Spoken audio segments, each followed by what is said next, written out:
Ito yung hiniwa kong karne o baboy. Ito yung gawin ko Bicol Express ngayon. Meron tayong alamang worth 10 pesos lang to. Ito yung magiging ano natin dyan, panimpla. Tapos, siyempre hindi mawala yung sili. Siling haba lang yan, no? Hindi ko lalagyan ng ano kasi may mga bata rin. Hindi ko lalagyan ng siling labuyo. Tapos, ito lang, bawang, luya, tsaka sibuyas. Meron din akong ihalo na pwede rin sitaw, pwede rin ampalaya o kaya yung sigarilyas. Pero ang ihalo ko, ampalaya. Mabitamina to. Okay, sana natin. Sasalang natin kawali. Lagyan natin ng mantika yung ating kawali.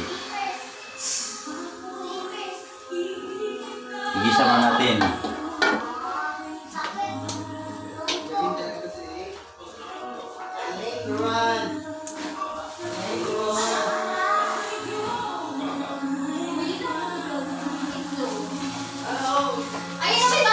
Ito yung the best dyan. Ito yung pampalasa dyan.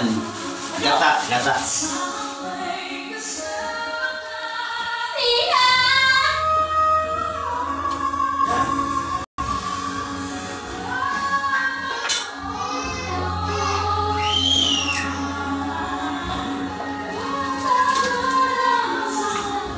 Yan, mainit yung kawali.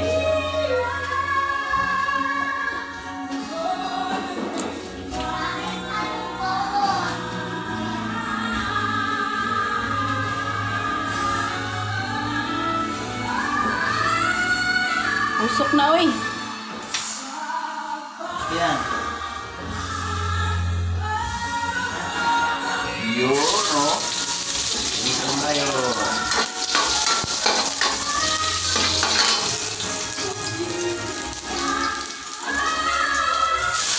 Sibuyas. Yan, simple lang yan, no? Wow!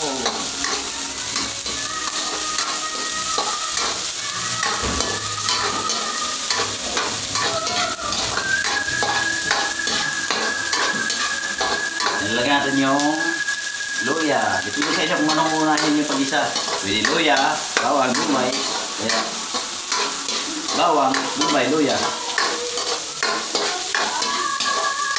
Yan, bango.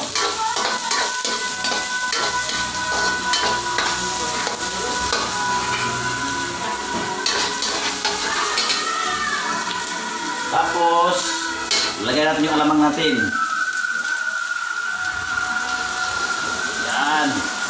Yan ang paminta. Pampatimpla niya. Bango.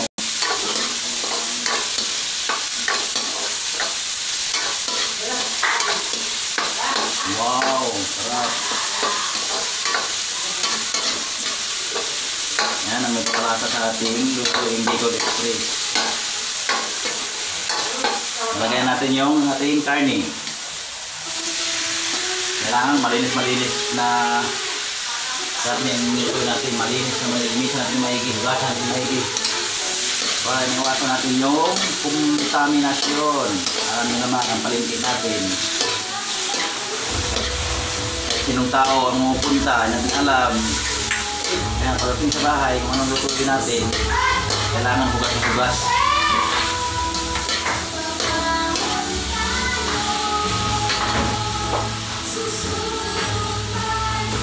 Titiplahan ko pa ng patis yan, oh. Pesos.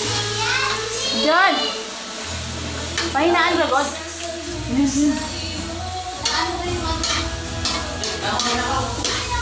Yan. Lalagyan natin ng pamintang powder.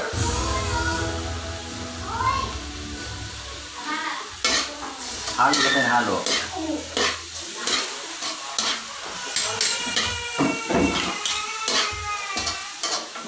Ako kasi pag magluto ako, 2 sandok ang ginagamit ko para komportable, hindi matatapon, hindi umuurong yung kawali. Ano, haluin natin ang haluin.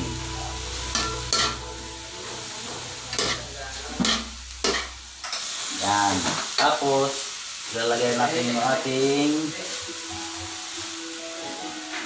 Ito yung pangalawang piga na gata. Ito yung lagyan natin dyan.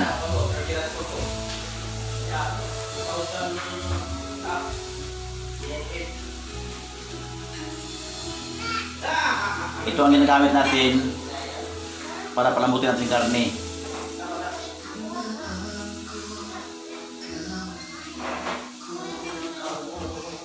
Ilalagay na rin natin yung sili natin. Masarap kasi pagka na luto ng gusto yung sili. Yung iba pwede rin na mamaya-maya ihuli yung sili. Pero ito, gusto ko ilagay yan para malasahan natin yung lasa ng Bicol Express na manghang. Yan, ihalo ko na dyan. Yan. O, tingnan nyo, oh. Napakaganda tingnan.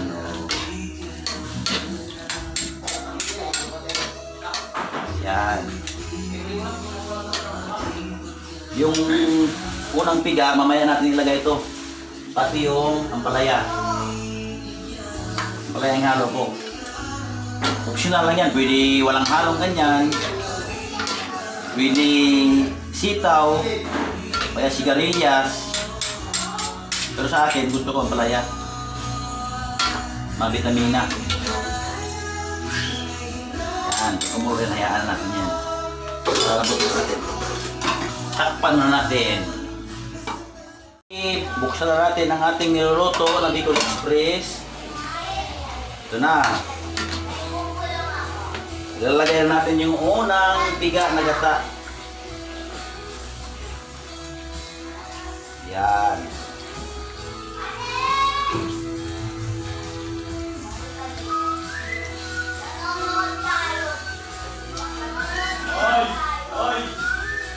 Bango. Bango na.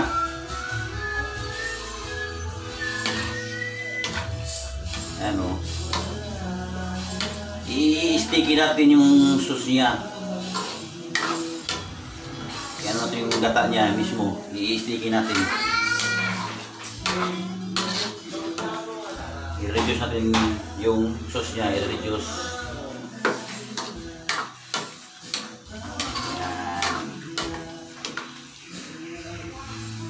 Ano, tingnan nyo, ganda oh. Ganda oh.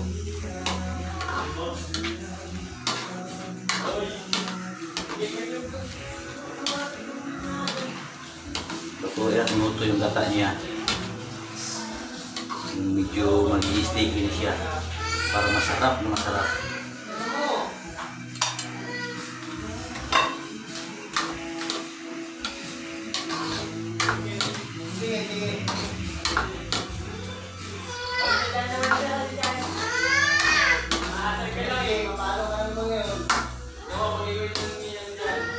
Ang timpla ko lang nito, lagi lang naman eh. Yung alamang patis.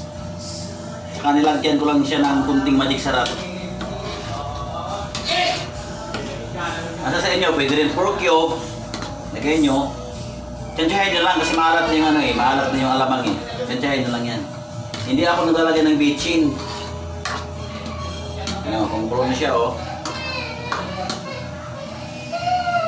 Yan. I-reduce lang natin yung apoy niya.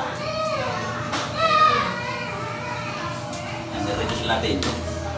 Tapos takpan natin ulit. Hanggang mag-sticky siya. Mag-reduce na yung sauce niya.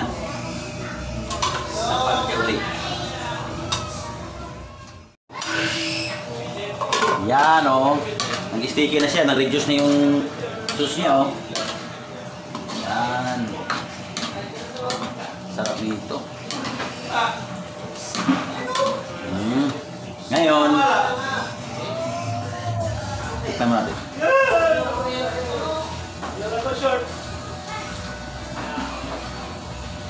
Ang diskarte nito,